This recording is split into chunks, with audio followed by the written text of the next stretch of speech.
Some people might not like hearing this, but I don't care.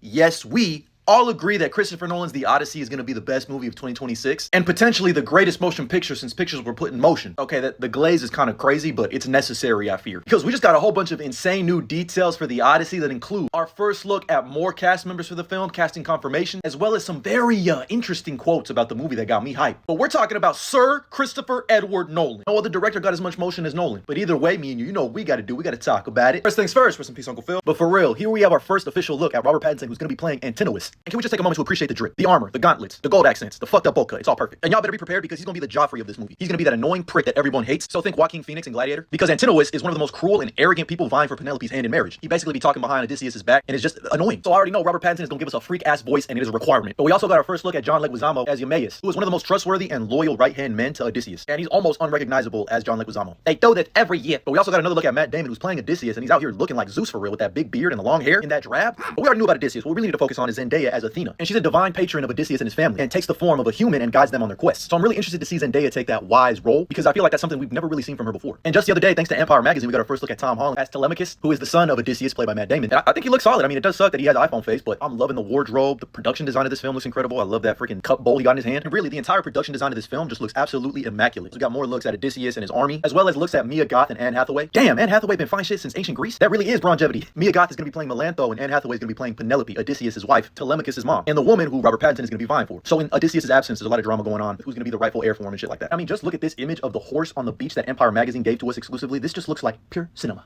Inhaled it. Another reason you should be excited is because this is the first ever feature-length film that is going to be filmed in its entire runtime with IMAX cameras. Normally, most films just have sequences that are filmed with IMAX to expand that ratio, but nah, this film is going to fill up that screen corner to corner the entire runtime, which is crazy because if you know anything about IMAX cameras, they're loud as fuck. Roll the clip.